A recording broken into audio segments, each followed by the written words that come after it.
Good morning student. BEd first year और अपना subject है pedagogy of art and drama education, जिसमें unit first पढ़ रहे हैं। यूनिट फर्स्ट का जो टॉपिक अपना चल रहा था वो था सौंदर्य शिक्षा की आवश्यकता एवं महत्व। इससे कुछ बातें थी जिन बातों के बारे में हमने कल की जो ऑनलाइन क्लास थी उसमें डिस्कस कर लिया था।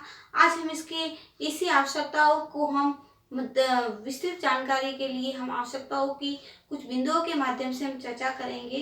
तो फर्स्ट नंबर पे हम पढ़ेंगे कि सौंदर्य की आवश्यकता एवं महत्व की उपयोगिता है। तो फर्स्ट नंबर पे हम पढ़ेंगे शारीरिक एवं मानसिक शक्ति का विकास के लिए सर्वप्रथम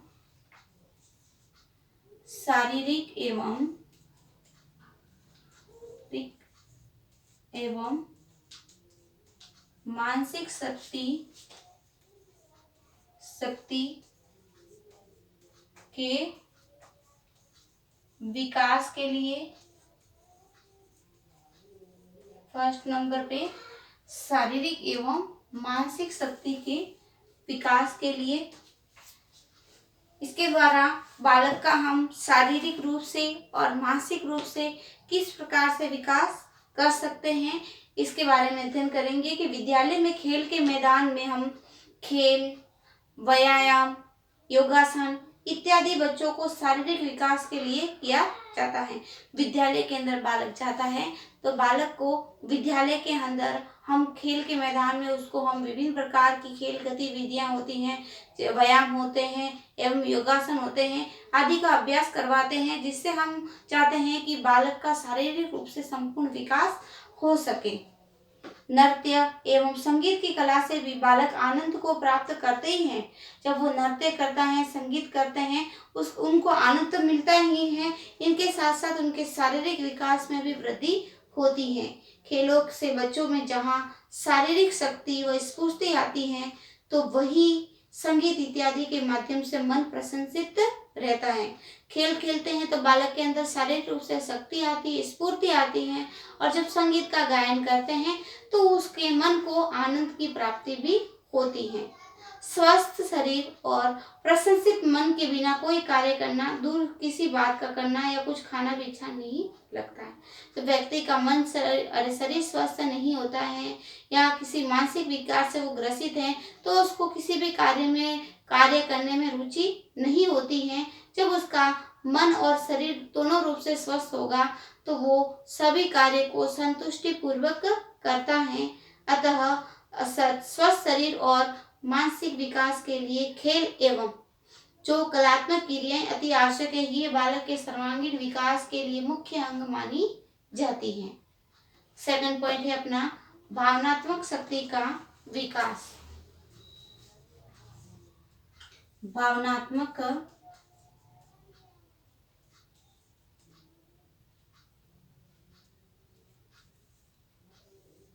शक्ति का विकास। भावनात्मक शक्ति का विकास, इसके अंतर्गत मानव की असीमित भावनाएं कला के द्वारा प्रदर्शित की जाएगी। जब बालक अपने अभिव्यक्ति को उसको मंच नहीं मिलता है, लेकिन जब उसको अभिव्यक्ति करने का मंच मिलता है या कोई बालक बोलने में हिचकिचाता है लेकिन वो अच्छी कलाकृति कर सकता है, तो जो उसकी भावनाएं होती हैं उन भावनाओं को प्रदर्शित करने का जो अभिन्न साधन है वो कला ही मानी जा सकती है। बच्चों में आगे बढ़ने की भावना या बदला लेने की भावना, सेवा भावना, कलाकार खिलाड़ी बनने की भावना समय के अनुसार बनती रहती है।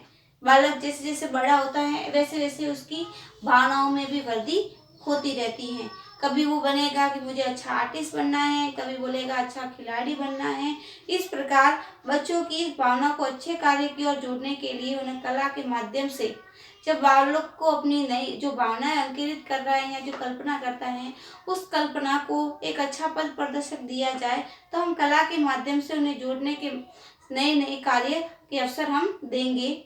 तो कलात्मक क्रिया करते करते भावनात्मक अनुभूति का भी विकास होता रहेगा।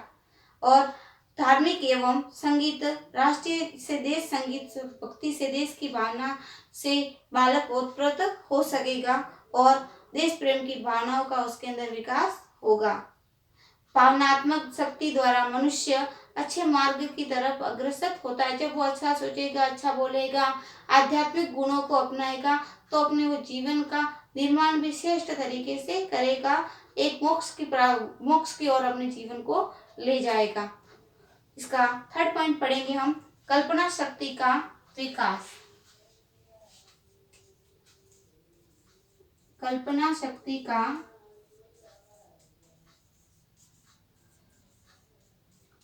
विकास। कल्पना शक्ति का विकास, इसके अंतर्गत हम देखते हैं कि बालक बैठे बैठे बहुत सारी कल्पनाएं करता है। जब वो क्लास में बैठता है या कहीं जाता है तो उसके मन मस्तिष्क में कुछ ना कुछ बातें चलती रहती होती हैं। कभी वो दिन में तारे देखने का भी सपना देखता है, कभी वो बैठे बैठे सोचता है जैसे मैं एरोप्लेन में बैठा हूँ, कभी वो बैठे बैठे सोचता है जैसे मैं झूले में बैठा हूँ। तो वो कल्पनाएं करता ही रहता है कि मेरे पास ऐसी चीज होनी चाहिए, ये चीज होनी चाहिए, बहुत सारी वो कल्पनाएं करता रहता है। यानी कल्पनाओं का जो भंडार होता है वो असीमित है। जैसी कल्पना करेगा बालक के मस्तिष्क में जैसा विचार आएगा वैसी वो कल्पना करेगा। तो सभी बच्चों के अंदर जो कल्पना की भावना होती है वो बचपन से ही विद्यमान रहती है, परंतु कला के द्वारा इसका विकास होता रहता है। जब वो कल्पना सोचता है कि मैं ऐसे इस प्रकार का कोई चित्र की रचना करूंगा, तो कला के द्वारा उसने कल्पना तो कर दी, लेकिन उसको जब हम मूर्त रूप देंगे तो कला के माध्यम से ही बालक उस कल्पना को मूर्त रूप दे सकता है। कला के माध्यम से उसे कल्पना के साधन व अवसर प्रदान किए जाते हैं। कला के माध्यम से हम उसको अवसर देंगे और उस कल्पना को मूर्त रूप देने के लिए उसको जो संसाधन है वो आवश्यक रूप से संसाधन भी हम उपलब्ध करवाएंगे। बचपन की कल्पना ही मानव को उन्नति के मार्ग पर अग्रसर करती है। यानी बचपन से ही वो सोचता है कि मुझे बड़ा होके कोई आईपीएस बनना है या कोई कलाकार बनना है या किसी क्षेत्र में जाना है, तो वो कल्पना बचपन से ही संजोगे रखता है। तो कला के माध्यम से उनको एक मार्ग प्रस्तुत करने का हम कार्य करती हैं। यह जीवन में सृजनशीलता का विकास करती हैं। पक्षियों की तरह उड़ान भरने की कल्पना के आधार पर ही हवाई जहाज का आविष्कार हुआ है। जो बालक मनुष्य ने पहले कल्पना की होगी कि हम भी पक्षियों की तरह नीले गगन में उड़े, तो इन्होंने पहले ये कल्पना की है और उस कल्पना को साकार रूप देने के लिए वैज्ञानिकों ने हवाई जहाज जैसे यंत्रों का निर्माण किया है। तो पहले कल्पना के बिना कोई भी कार्य करना असंभव होता है। उस चीज को जब हम करते हैं तो उस चीज के बारे में पहले हमें कल्पना करना अति आवश्यक होता है। चांद को छूने की कल्पना, आज देखो व्यक्ति की चांद को जो छूने की कल्पना थी वो भी आजकल साकार हो गई है। मनुष्य चांद पर जाके आया, चांद को हमने सिर्फ धरती से ही बैठे बैठे देखा था और उसके बारे में बहुत सारी जो हमने अकल्पनीय धारणाएं रखी थी उन धारणाओं को हमने साकार रूप पर देखकर चांद तक पहुंचने का वैज्ञानिक के द्वारा प्रयास भी किया जा चुका है। पक्षियों की भांति नाचना और आवाजें निकालने की कल्पनाएं आज सभी साकार हो चुकी हैं। कक्षा के अभ्यास से बालक में सृजनात्मक शक्ति का विकास भी होता है। अतः मनुष्य के जीवन में कल्पनाओं का जो क्षेत्र है बहुत ही व्यापक है, बहुत ही अभिन्न अंग माना जाता है। कल्पना के द्वारा ही हम उसको मूर्त रूप देकर साकार कर सकते हैं। नेक्स्ट पॉइंट है अपना, स्वच्छता एवं सौंदर्यानुभूति का विकास। स्वच्छता एवं सौंदर्यानुभूति का विकास। स्वच्छता एवं सौंदर्यानुभूति का विकास, इसके में हम पढ़ेंगे कि प्राकृतिक वस्तुओं का एक अलग आकर्षण होता है। जो प्रकृति से हमें चीज देखने को मिलती है या प्रकृति के द्वारा हम जो चीज देखते हैं उनका जो आकर्षण होता है वो जो कृत्रिम वस्तुएं होती हैं उनसे भिन्न होता है। वो आकर्षण हमें तुरंत उनकी ओर लुभाव के लेके जाती है, तुरंत उनकी ओर हमें प्रभावित कर देती है। मानव की आत्मा में भी सुंदरता विद्यमान रहती है। कला द्वारा या कला की शिक्षा के द्वारा सौंदर्य अनुभूति को विकसित करने में सहायता मिलती है। यदि बच्चों द्वारा बेकार, पुराने एवं जो अनुपयोगी सामान से कला के माध्यम से उपयोगी वस्तुएं बनाकर उन पर रंग करके चित्र बनाकर एवं सुंदर आकर्षक बनाया जा सकता है। बहुत सारे लोग बालक होते हैं जो वेस्ट से बेस्ट बनाने में बहुत ही कलाकार होते हैं। जो अनावश्यक चीजें होती हैं, उन अनावश्यक चीजों को फेंकने की बजाय उनको एक कलाकृति रूप दे देते हैं, जैसे माचिस की तीलियों से, बोतलों के ढक्कनों से, बैंगल से, जूट की गुड़िया बनाते हैं। बहुत सारे जो बच्चे होते हैं उनमें बहुत ही निपुण होते हैं। एक और जहां बेकार व पुराना सामान प्रयोग किया जाए और दूसरी और उपयोगी वस्तुएं सुंदर ढंग से हम सजा कर रखने से वातावरण सुंदर एवं सुहावना हो जाता है। ऐसी आकर्षक वस्तुओं में जैसे फूलदान, गुलदस्ता, पेंटिंग, बैग, सजावटी सामान आदि से विक्रय से स्वरोजगार और क्रियात्मकता में वृद्धि होगी। जब बालक इस प्रकार की चीजें देख लेता है कि खाली जो बोतलें हैं उनसे गमलों का निर्माण कर देता है, फूलदान का निर्माण कर देता है, अच्छी पेंटिंग कर देता है, या जो उनके धागे होते हैं उन धागों से अच्छी कोई कलाकृति कर देता है। इस प्रकार की जब उनके अंदर ये कौशलों का विकास हो जाता है तो उनको वो विक्रय करके अपने रोजगार की प्राप्ति भी कर सकते हैं। नेक्स्ट पॉइंट है अपना सृजनशीलता और आत्म अभिव्यक्ति का विकास। सृजनशीलता और आत्म अभिव्यक्ति का विकास।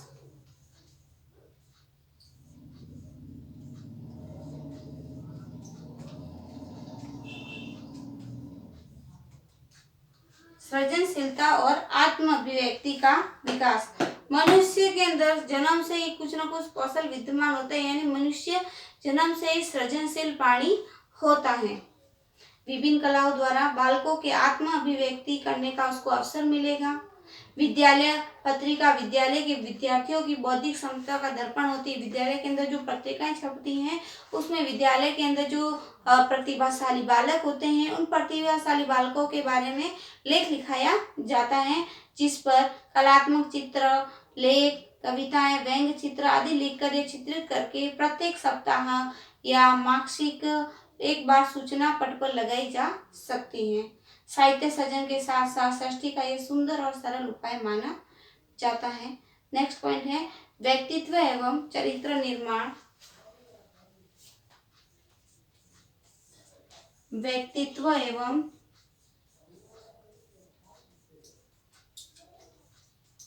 चरित्र निर्माण। कला के द्वारा हम व्यक्तित्व एवं बालकों के चरित्र निर्माण में भी वृद्धि करते हैं। कला द्वारा बालक का व्यक्तित्व बनता है, क्योंकि कला में जब वो किसी भी कला में या कौशल को सीख लेता है तो उसका धीरे धीरे ख्याति बढ़ती है और उसके व्यक्तित्व की प्रसिद्धता होती है। नृत्य, संगीत, नाटक, खेल प्रतियोगिता आदि से बालकों को मिलकर करके मित्रता बढ़ाने एवं उन्हें सहयोग की भावना का विकास भी होता है। जो नृत्य करते हैं या कोई अन्य प्रतियोगिताएं होती हैं, संगीत होता है, नाटक होता है, खेल होता है, उसमें बालक समूह में रहकर ये कार्य करता है तो बालक के अंदर सहयोग की भावना का विकास भी होता है। चित्र, मूर्ति एवं संगीत में लीन होने से एकाग्रता तथा श्रम की आदतें विकसित होती हैं। जब कोई कलाकार चित्र का निर्माण करता है, मूर्ति का निर्माण करता है या संगीत की रचना करता है तो उसमें एकाग्रता से संबंधित व जो श्रम की आदतें हैं, परिश्रम की आदतें हैं, उसका भी विकास किया जा सकता है। इस प्रकार कला शिक्षा के द्वारा मानव में विचार व्यक्त करना, नैतिकता, सहानुभूति, प्रेम, दया, मैत्री की भावना विकसित की जाती है, जो किसी भी व्यक्ति के व्यक्तित्व एवं चरित्र निर्माण में सहायकप्रद होती है। अब अपना नेक्स्ट पॉइंट है वो है सामाजिक एवं सांस्कृतिक भावनाओं के विकास में सहायक। सामाजिक एवं सांस्कृतिक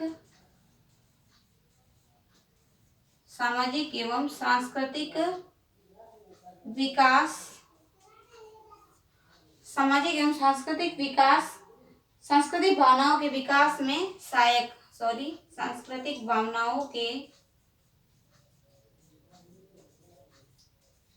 विकास में सहायक। सामाजिक एवं सांस्कृतिक भावनाओं के विकास में सहायक। कला शिक्षा बालक के जो सामाजिक वातावरण के अंतर्गत और जो सांस्कृतिक भावनाएं होती हैं, उन सांस्कृतिक भावनाओं को विकास में बहुत ही सहायकप्रद होती हैं। किस प्रकार से होगी हम पढ़ेंगे कि इसके अंतर्गत कला की शिक्षा से समाज के संबंध बनते हैं, शिक्षा से समाज में संबंध बनते हैं तथा भावना का विकास होता है। संसार के सभी खेलों या देशों में कला का विकास होने के कारण विभिन्न देशों प्रदेशों के लोगों को निकटता लाती हैं। हम एक दूसरे की संस्कृति को अपनाते हैं। हम पाश्चात्य देश की संस्कृति को अपना रहे हैं तो पाश्चात्य देश अपनी संस्कृति को अपनाते हैं, एक दूसरे के रहन सहन को अपनाते हैं, एक दूसरे के खान पान को अपनाते हैं। इस प्रकार हम सामाजिक भावना के साथ साथ सांस्कृतिक विकास का भी हम यहाँ मंच मिलता है। सामाजिक संबंधों को स्थापित करने में भी सहायता मिलती है, सामाजिक संबंधों को निकटता में लाने में भी यहाँ सहायता करती हैं। विभिन्न देशों में जब प्रतियोगिताएं आयोजित की जाती हैं तो सांस्कृतिक कार्यक्रम के प्रदर्शन से कला एक दूसरे को निकट लाती है। मानव दूसरों की कला से आकर्षित होकर उनको जानने के लिए प्रयास भी करता है। बचपन से ही बच्चों को कलात्मक क्रियाओं में लगा दिया जाए तो वे मार्ग की ओर कभी भी नहीं हटेंगे, अच्छे मार्ग की ओर होंगे। इसलिए बालक को हमें कला के बारे में ज्ञान देना अति आवश्यक है। कला के ही द्वारा बालक अपने चरित्र निर्माण संबंधी आदतों का विकास कर सकता है। इसके कुछ नेक्स्ट पॉइंट बिंदु हैं, उन बिंदुओं के बारे में हम कल की जो ऑनलाइन क्लास है उसमें चर्चा करेंगे। आज के लिए इतना ही कि सौंदर्य शिक्षा की आवश्यकता महत्व क्यों बढ़ती है, शारीरिक एवं मानसिक शक्ति के विकास के लिए, भावनात्मक शक्ति के विकास के लिए, कल्पना शक्ति का विकास करने के लिए, स्वच्छता एवं सौंदर्य अनुभूति का विकास करने के लिए, सृजनशीलता और आत्म अभिव्यक्ति का विकास करने के लिए, व्यक्तित्व एवं चरित्र निर्माण संबंधी और सामाजिक एवं सांस्कृतिक भावनाओं के विकास में सहायक है। इसके कुछ और बिंदु बचे हुए हैं, उन बिंदुओं की हम चर्चा कल की ऑनलाइन क्लासेस में करेंगे। आज के लिए इतना ही, धन्यवाद।